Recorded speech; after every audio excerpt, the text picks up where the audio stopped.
This is your ultimate stop for everything sports. The Golden State Media Concepts Sports Podcast. Should I say more? From the NFL, MLB, the NBA to MMA, it's all in here. The Golden State Media Concepts Sports Podcast. Listen now.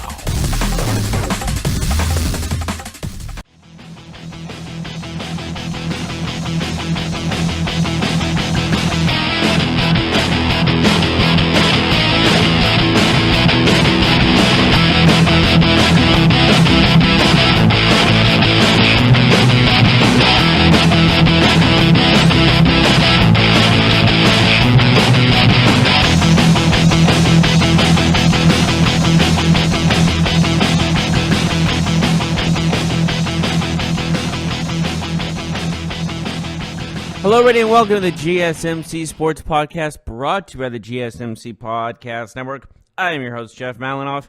We got a good show on your hands today, as we have to talk about Devin Booker's back-to-back 50-point performances, as they were for naught, as we will talk about how the Suns can actually lose when a guy scores 50 points in back-to-back games. And also, we're going to be talking about the AAF, the Alliance of American Football, how it is in danger of folding in the middle of the year. So this might be a very quick and, just very quick end to the league that people had kind of high hopes for. We'll talk about that as well. Also, we'll be talking about Josh Rosen and three teams that are linked to him and his possible trade away from the Cardinals, as the Cardinals might be going after Kyler Murray. We'll talk about that. And also, we'll talk about the UFC co-main event for UFC 239, and we'll get on that a little bit. But first, we need to talk about Devin Booker and the Phoenix Suns. So, Devin Booker in back-to-back games has had 50 points. Yesterday, against the Washington Wizards, he had a 50-point, 10-rebound performance, an exceptional game, 19 of 29 from the field, only 3 three-pointers, which adds to a lot of inside shots and about 9 free throws, but the majority of it was inside shots. But, when someone has that kind of performance, how can you blow that? Well, I'll tell you how. When two bench players from the Wizards scored 21 and 28 respectively, including Parker, who had his 28 points and 15 rebounds off the bench alone, Bradley Beal with his 28 points, his casual day.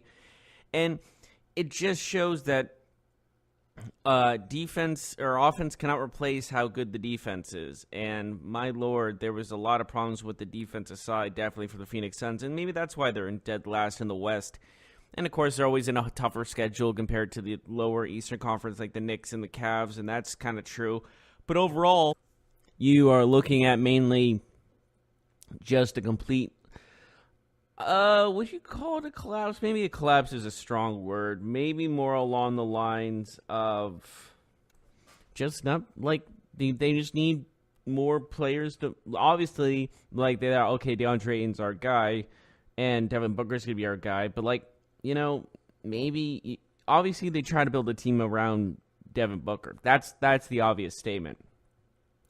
But what you need around him is defensive players. Like, he's scoring almost on his own. Like, he's doing perfectly fine. Obviously, you need other guys to score. You can't rely on him scoring 50 a night, of course. But, yeah, scoring is one thing. Just defensively, they seem to need more and more as this goes on. So, it's just an unfortunate situation where Devin Booker puts so much on the line for his team, and he gets almost nothing in return. It's pretty disappointing. Like, if I was him, I'm obviously frustrated, but with these kind of performances, it's going to lead to hopefully success for him in the future. Maybe hopefully the Suns will build a better team around him. I mean, it would be absolutely frustrating if this becomes not. How do I describe this? It becomes not.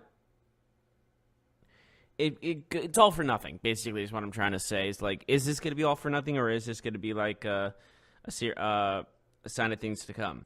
And remember, Devin Booker just did a contract extension that's going to be starting next season, 5-year, $158 million. So that's 31 a year average. And he's using the Bird contract, so it's going to be it's a back paid contract, obviously, and as most he's going to get is at his last year on his contract, which is 2023, he's going to get $35.9 million. So he has his money. But the question is like, what can the Suns do to help this team win? Obviously, they're thinking of Zion or maybe an RJ Barrett or John Morant, who's becoming more of a star nowadays. Maybe even Fall. He is tall, but Fall, who's 7'6". But I don't know. I don't think he'll be drafted in the first round. He might. I think he'll be a good second round pickup, to be honest. But I do not see him as a first round selection. He just doesn't score enough for me. He's a little soft when it comes down to the offensive side. He's a good shot defender, but unfortunately, when you're that tall, you're 7'6", you can't really develop muscle or that kind of body mass to be that tough when it comes down to it, and it's very unfortunate. It's not his fault, it's just how his body is. He can't control that. But regardless, seeing Devin Booker score 50 against the Wizards and lose, added on to the fact that he played the day before, or a couple days before, and against the Jazz, and he scored 59, almost 60. And the game was 125-92. The Jazz destroyed him. Like, how can a team be that far behind? Oh, I'll tell you how. When all five starting players on the Jazz scored double-digit points. The lowest was Donovan Mitchell with 10 points. Gobert had 27. Ingles has 14. Rubio had 18. Derek Favors had 18. And every single player on the bench of the Jazz scored at least one basket. Guys that were playing 4 minutes scored at least one basket. Whether it was a 3 or a 2, it doesn't matter. Every single player on the Jazz scored. And then you look on the Phoenix Suns side of things during that game against the Jazz, and the starting small forward Bridges 1 point in 31 minutes. 1 point in 31 minutes? Are you kidding me? DeAndre Ayton in 31 minutes, the number 1 overall pick, 9.7 rebounds. That's all you can muster? The starting point guard for the Phoenix Suns in 22 minutes scored 0 points. Bender, the starting power forward, scored 4 points. They only combined, the 4 starters combined don't even add up to how many, the number of shots made by Booker. Booker shot 34 times. That's more than anyone combined in the starting lineup. And he scored 19 baskets, 19 field goals, which is more than anyone, which is more than any of the other 4 starters combined even attempted, which is absolutely incredible. And then you also look at, the bench.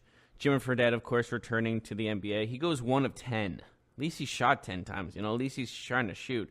And I understand why the Suns picked him up. I think it's like, hey, he's doing well in China, and you could use more offense to complement Devin Booker. Obviously, it's not working otherwise. So definitely a good, smart move, in my opinion, that to pick him up just to give other attempts, at offensive, not offensive gurus, I was going to say, but maybe offensive minded players. But, it's really frustrating that this team is so bad. I honestly don't know how else to describe it. This team is so bad, and Devin Booker's playing his heart out. It's not fair. It's just genuinely not fair. He puts up so many great numbers, and the team can only muster up a 17-59 record, losing 5 straight as of right now. If we look at Devin Booker's stats for this season, he's averaging 26 points a game, 4 rebounds a game, and 6 assists a game. He's doing his part for this team. The sad part is no one else is doing. He's only 22 years old, for goodness sake, and he's averaging this kind of performances, which is unbelievable. Like, he was in the league at 19, coming out of college in 2015. And it's just like, it's so baffling. Like, it's his points per game just continue to rise. It's started at 13 a game in his rookie year. Then it goes to 22. Then it goes to 24. Then it goes to 26. And of course, everyone remembers his 70-point performance against the Celtics not too long ago. And it's all for nothing, man. That's what frustrates me the most, is some of these guys put so much effort into helping their team win. And he is probably one of the best scorers in the NBA, to be completely honest with you. He should be up there, maybe even in the top 5, you could say. But overall, his team around him is so terrible, just straight up terrible, that he can't win games. He can't get to the playoffs. He just has to stay at the bottom of the entire NBA. The team wise is what I meant mainly. So I say the rest of the Suns, like, DeAndre Ayton needs to step up. He's been a very disappointing number 1 overall pick, which I thought it was a good pick. Everyone's like Luka Doncic was a good choice at number 1, and I'm not taking anything away from Luka. He's having a terrific season, but overall, when you're looking at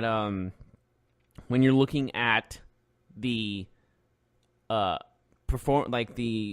going in the hype, I guess you could say, going into the NBA draft, and just in general the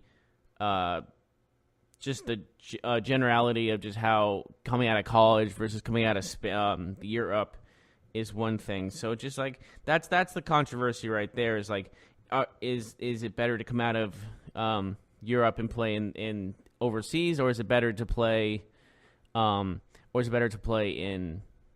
the United States to come out of college? That's the unpredictability when it comes down to the I guess the draft prospects, if you will.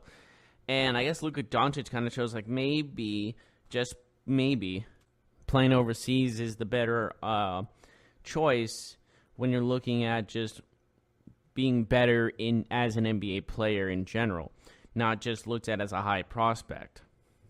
I mean, we got Dirk and like Peja Stojakovic and all these other legends type of things. So it kind of makes sense all around to think maybe going to overseas and getting paid to play instead of going to college might be the better opportunity for a lot of these guys. But again, that's going to be the controversy for the longest, forever. You know what I mean? It's just one of those things where it, I guess, depends on who you talk to and all that other stuff. It just all depends, I guess. But like DeAndre Ayton had a great season with Arizona, was freshman of the year, and all these other accolades. Of course, they lost in the first round of Buffalo in the tournament that year. And then he was selected. He was just a 7-footer that could play basketball. He's a 7-footer that was athletic and could score and could play defense. Like, he was a quote-unquote total package, if you will. But obviously, Luka Doncic was just a better player overall. And, everyone said, like, when the Sacramento Kings passed on Doncic to pick Bagley, everyone's like, that's the worst decision. Bagley's had a good season. He's averaged like a double-double his last, like half this half of the season. He's averaged like a double-double. So he's doing his part for the Sacramento Kings. But, again, Luka Doncic with Kristaps Porzingis is going to be a huge duo in the future when Porzingis is healthy and they're going to be playing next season. But getting off topic here, Devin Booker just needs help. That's all you can ask for. Like, there's only very few guys that can carry a one-man army, if you will, can carry a team, like a LeBron or a Michael Jordan or a Kobe Bryant or something of that nature. So, or an Allen Iverson. You remember he took the 76ers to the NBA Finals in 2000 after his MVP season. You can't really remember any of the other players on that 76ers squad that went to the Finals except for Allen Iverson. So, obviously, Booker needs to develop more and more to help to maybe possibly get to that point. That's unlikely, but it's still a possibility. He could totally do it, honestly. He's capable of it. You just see him score, but his team needs to win games, and they're just not doing that. So with that being said, overall, I just think Devin Booker has had an amazing season. It's just a disappointing one when you're on the worst team in the NBA. Arguably the worst team in the NBA. maybe not as bad as the Knicks, but when you're playing like that, maybe if they were in the Eastern Conference, it would be a different story. But right now, they're just looking for Zion, I guess. But we're going to take a short break. When we come back, we're going to talk about the AAF and it possibly being folded before it even really picks up. We'll be right back right after this.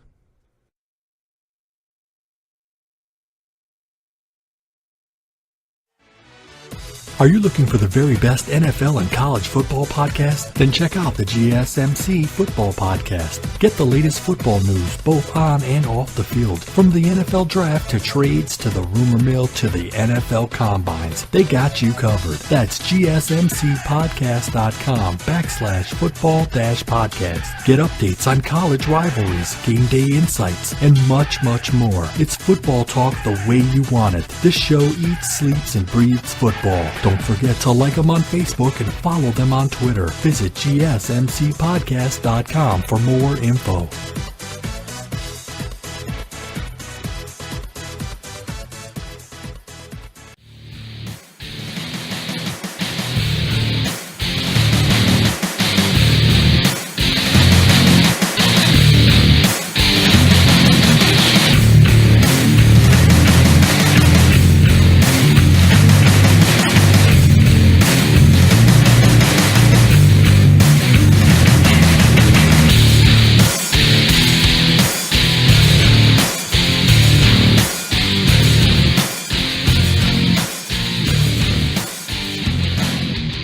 Welcome back to the GSMC Sports Podcast. Just finished talking about Devin Booker's last two performances and how come they're not working out for the team in general. But again, moving on from that, let's talk about the Alliance American Football, as it's the first year of the league, and they haven't really they haven't really gotten cooperation from what they were coming in and saying we want to be a developmental league, and basically, I think their plan was to get some NFL players, young players, to play on their league during like the off season, if you will.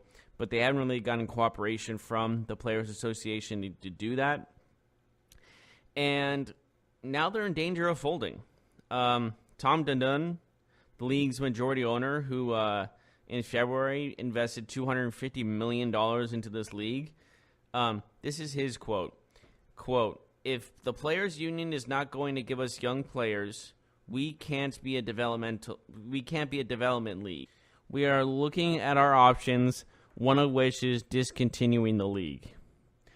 The NFL Players Association has no official response to these accusations, as their lack of cooperation is prompting the AAF to fold, thanks to USA Today Sports. But with that being said, I am a little shocked that it's not even going to be a year before it folds. I don't think they're going to get – I honestly don't see them getting cooperation at all from the Players Association.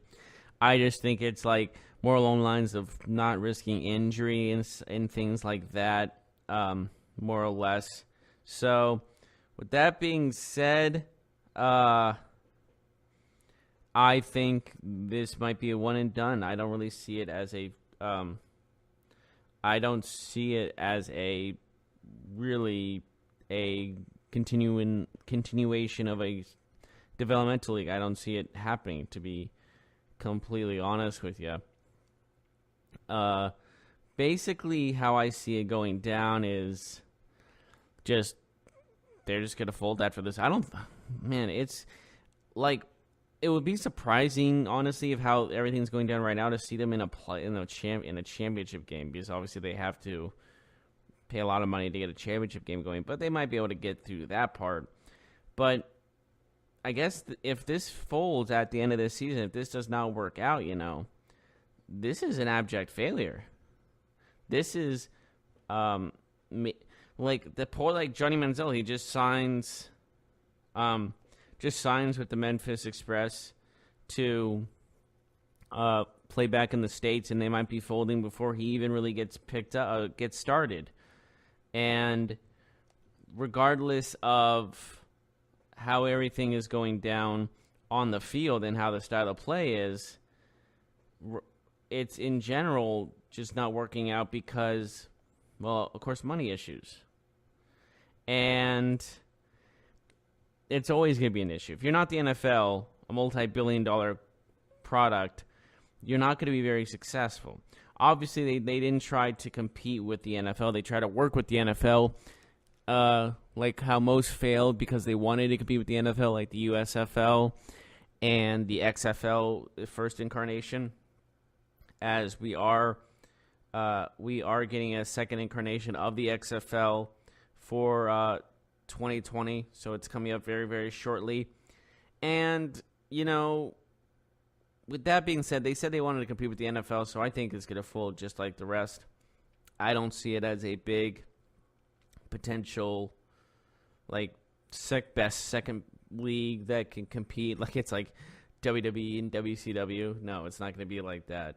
So, overall, I just say making another football league. Like I thought, I had optimism for the XF, or no, I'm sorry, not the XF, for the AAF.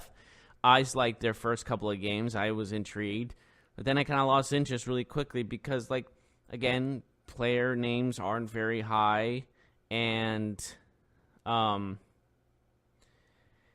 like I said, no high profile names, and in not high attendance revenue, obviously. It's just, maybe it was doomed from the start, you know, thinking about it. Obviously, they had some different rules and such like that, and I think that was what it was meant for, like maybe a trial and error for some certain rules and making the game go quicker and have higher points. But, you know, everyone's like, oh, yeah, they can get rid of kicking and all that kind of stuff. I get that part. Don't get me wrong. But, you know, that kind of takes the job away from kickers, and I guess that would also help the payroll too, but I don't know. It would take a lot of kickers and special teams guys that are the job if those two things weren't there. So it would help the teams, the franchise out money-wise, but in general, it would not be good for Players Association to get rid of that kind of thing. That's just my take on it. So, but I get that. Well, I mean, kickers will still be there, obviously, for, like, 3-point kicks and stuff like that. But, I mean, yeah, I guess. But I'm just trying to think of, like, special teams as well as a kickoff. Like, some guys just play special teams, and they would be getting a lot less minutes, too, and a lot less money, probably, too, because they're playing less time. But regardless, basically, do I see the AAF returning for a second season? Let's face it, probably not. If I had to make a very a routine guess. So, yeah. I will definitely say that. But, you know, there have been some entertaining games. And I see some potential signings from this league to the NFL in the near future if this is the only season. For example, I think Trent Richardson might get another opportunity. Johnny Manziel, if he plays maybe one or two more games, maybe he will get another opportunity. That's a big fat maybe. Christian Hackenberg, never mind. I can't even say maybe. Maybe some defensive players have been playing well, but you know, I think it's mainly for those names that have been played in the NFL, but just have been maybe draft busts in general. Consider draft bust at least. You look at it and go, this is their second opportunity, you know. So that's just how I see. That's how I've seen the Alliance of American Football on it, and that's probably what the XFL in 2020 is going to be like as well. And we don't even know the team names for the XFL teams. I mean, I think we know the cities, but we don't know the actual. We don't know the actual team names or jerseys or anything. Which, like, that's frustrating in all honesty. But, again, with this potential fold that's going on for the AAF, that is, we will see how it all plays out because we still don't know how long the league will last for and all these other type of things. So It's basically just question mark for the entire Alliance of American Football. You know, maybe if they had, I don't know, a better name to say. AAF sounds like I get okay. That one kind of does, but Alliance of American Football. When you put "of" in the middle of it, it makes no sense. Well, make no sense is a strong word, but it's like National of Football League or League of National Football. Like, it doesn't ring off the bell. Just say Alliance Football of America. Damn it. Alliance American Football. American Football Alliance, AFA. Boom, I just fixed the whole problem. They're now going to save a lot of money because now we changed the name. All you have to do is change everything else, logo, football, and all the other logos and all of that other this kind of stuff. But wouldn't that make more sense? American Football Alliance? It just sounds better. First, when you have two of the same letter, I don't know why I'm so on about this. I've always been up about this, but I've always thought, like, you know, I just don't think of it as, I just think if a name rolls off the tongue, you're going to say it more, you're going to think about it more, it's just going to be easier. I know I am a broken record when it comes to that, but come on. It's easy to change a name, to make a name catchy. XFL makes sense. I'm not sure if that actually means Extreme Football League or not. I'm assuming that's what they're saying, but they don't even say, like, I think they don't even know what the X stands for, to be completely honest, based on, I think, some copyright issues. But regardless, do I see another Alliance of American Football season? I say maybe. For the XFL, I give them 2 seasons as well. I don't see them continuing after. I would say by 2024. No, I wouldn't even go earlier. By 2023, the NFL will be the only league in town in America again. The XFL will be closed, and the Alliance of American Football will be closed, and the NFL will continue to reign supreme and always will be. And I say America because the Canadian Football League will never go away. I mean, it's been around for over 100 years now. They've had like over 100 championship games, so 100 years roughly. Kind of like the Stanley Cup. But regardless of that, let's move on to basically more NFL news. But we're actually going to take a tiny, tiny break. And when we come back, we'll continue to talk about the NFL and the potential trade that will lead to us maybe knowing definitely who the number 1 pick will be in this year's NFL draft in Nashville, Tennessee. So we will be right back right after this.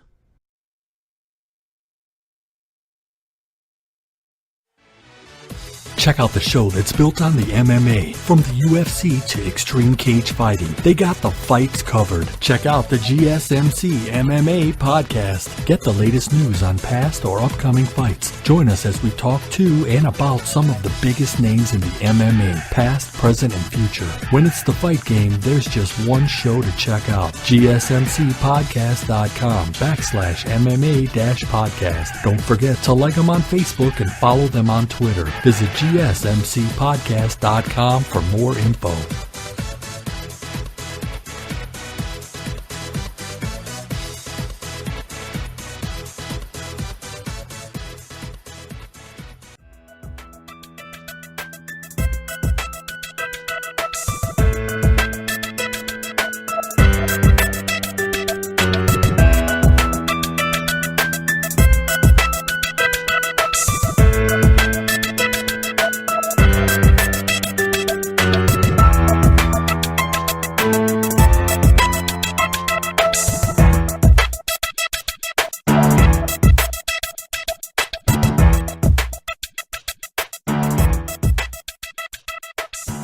Welcome back to the GSMC Sports Podcast. Just finished talking about the Alliance of American Football and it possibly folding. Now, let's move on. Well, actually, first, let's talk about something cool about March Madness tonight. I've already said my predictions for this upcoming games. I might have to change them after this, though. But Texas Tech, we're doing a meeting last night, and David Moretti, who's from Italy, got surprised by his family coming to see him play tonight in the Sweet 16. And I don't know about you, but that warmed my heart pretty much. And regardless of what you think, like who you pick to win or anything, that's special right there. And that'd be awesome if he gets like a 45-point game or something like that. I would love to see that.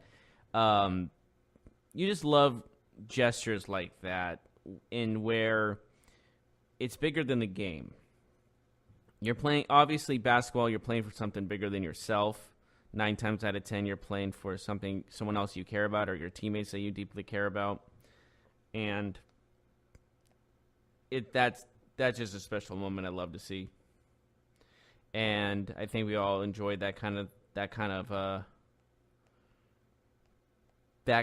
amazing, well, just an amazing gesture of love and care for a certain player that's probably homesick as all crazy. And I just think it's an emotional thing, and you got to respect that. So with that being said, let's move on to the NFL.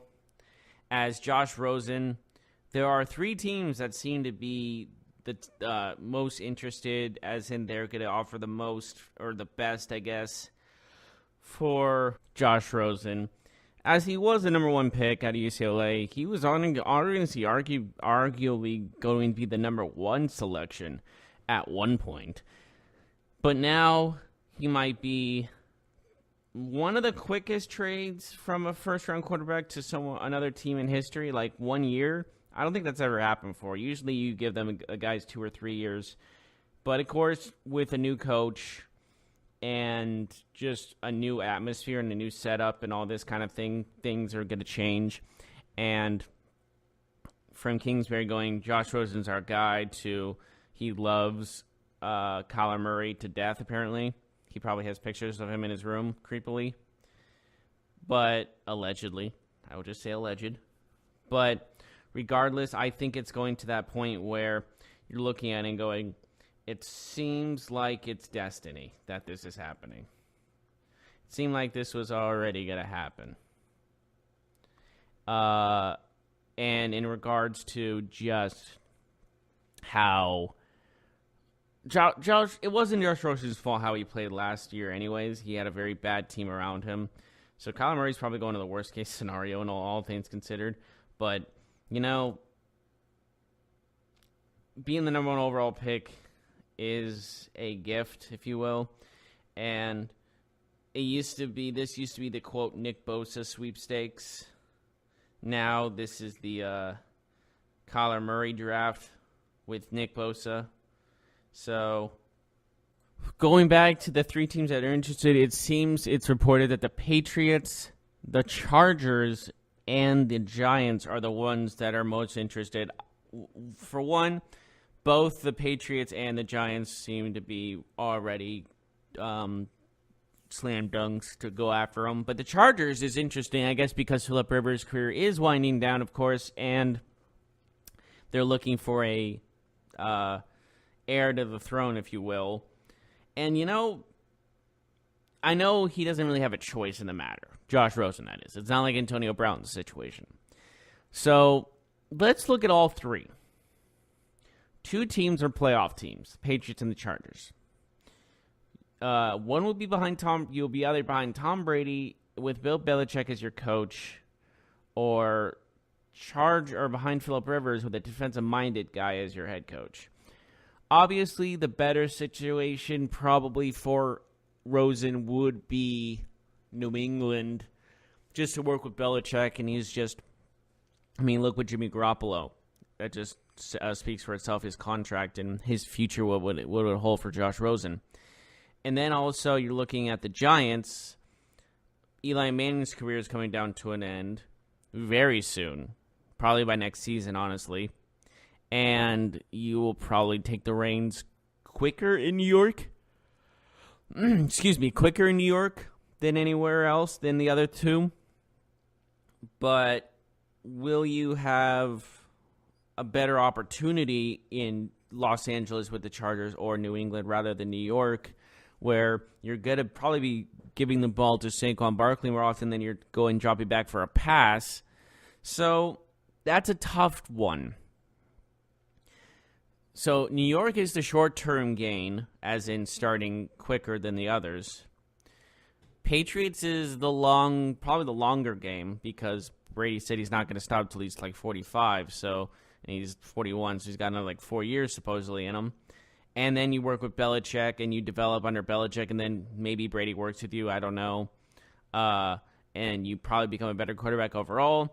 And then the medium term, I guess the middle term is basically Los Angeles and the Chargers.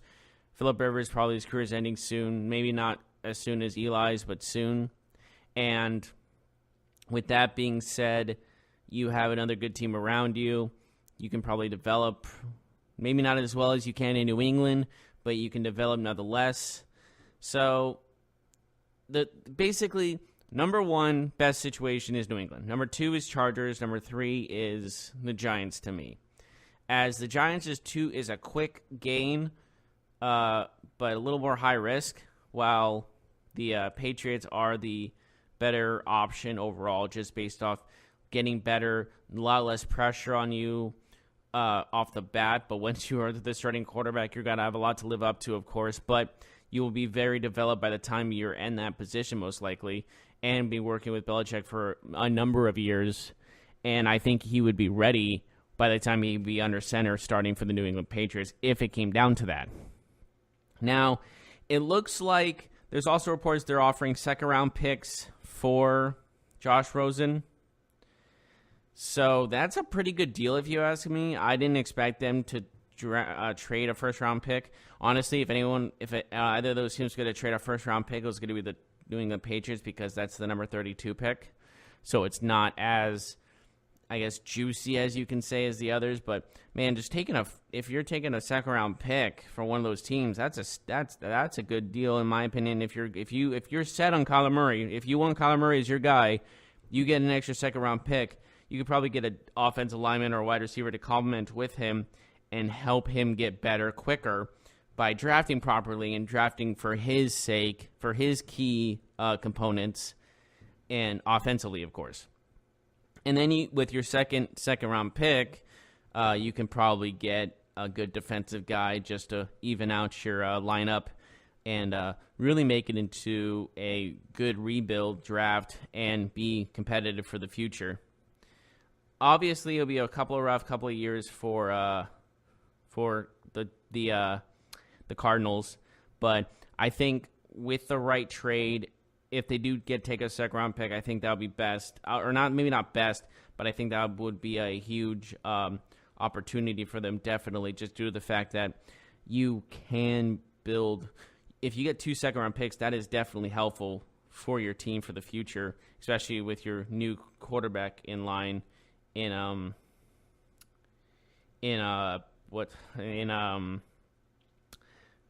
Murray. Sorry, I just totally blanked on his name for some reason. Ever do that? I just was talking about him 2 seconds ago and I blinked on him. Regardless,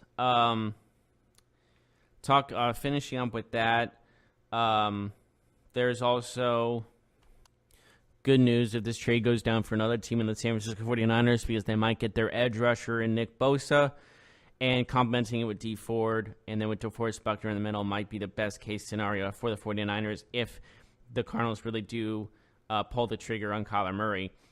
But again, there's so many great defensive guys in this draft that I don't think they can lose out on anything like that. But honestly, this is playing right into the hands of the 49ers, who might steal Nick Bosa in this draft, who's supposed to be this unbelievable player. And if you watch the tape, you would agree. So obviously, there's some interesting aspects, to say the least, when it comes down to this draft that's coming to Nashville, because we really don't know what the first overall pick is going to be. We thought, Nick Bosa. Well, now it's Kyler Murray. Honestly, I think it's an obvious statement that if Cardinals do trade Rosen before the draft, then yes, it's a foregone conclusion that he's going to draft Kyler Murray. That just seems like that's just what's going to happen.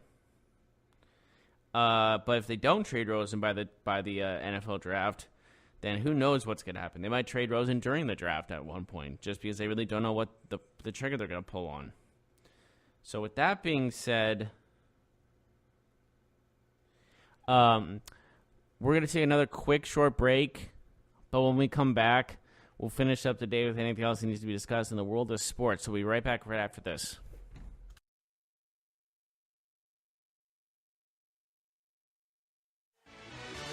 Are you looking for help for your fantasy football team? Check out the GSMC Fantasy Football Podcast. Get today's best advice on who to start, who to sit, even who you should draft. From sleeper picks to red-hot lineups, they got it all covered for you. That's gsmcpodcast.com/fantasy-football-podcast. We'll cover traditional leagues, dynasty, PPR, even IDP leagues. When you need fantasy help, there's just one show to hit up. Don't forget to like them on Facebook and follow them on Twitter. Visit gsmcpodcast.com for more info.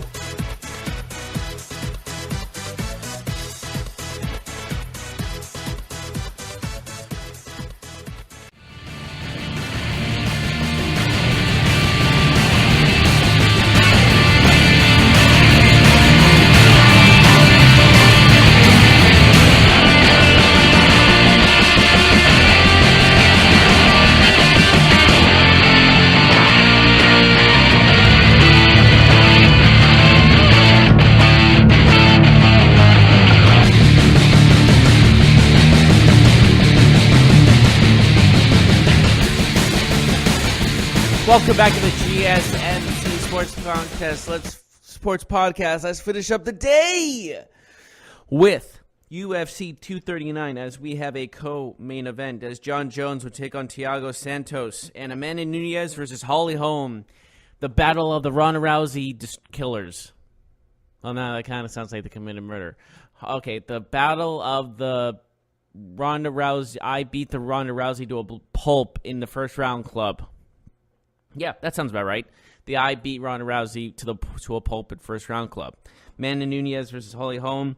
But, you know, Manny Nunes also is coming off a win against Cyborg. So I honestly think pound for pound she's at least the best women's fighter in the world. And I don't think Holly Holm has a chance here. I'm thinking of another first round knockout, but it's going to go to It's going to go to Amanda Nunes. I don't think there's any doubt in my mind that Nunes is the best female fighter in the world. She's proven it time and time again how good she is, how quick she is, how powerful she is. And she's just got the whole package, honestly. So, yeah, I think I definitely, if I had to put money on this UFC 239 event and between Holly Holm and Amanda Nunes, I definitely have Amanda Nunes taking this. I just think it's the best option in general. Between John Jones and Santos, see, Santos has won 7 of his last 9 fights by knockout. And it just,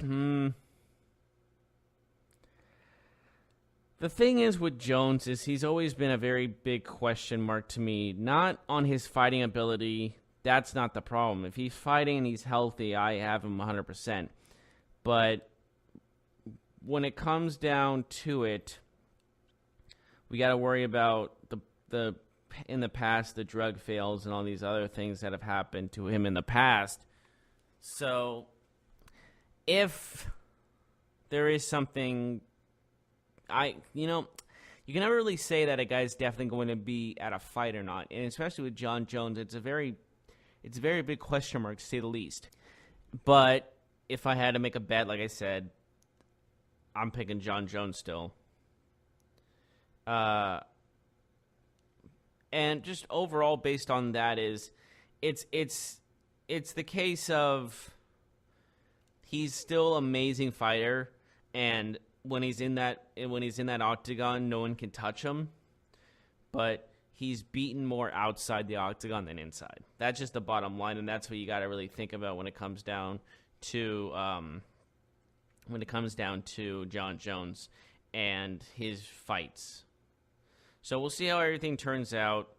But that is our show for the day. Thank you so much for joining us.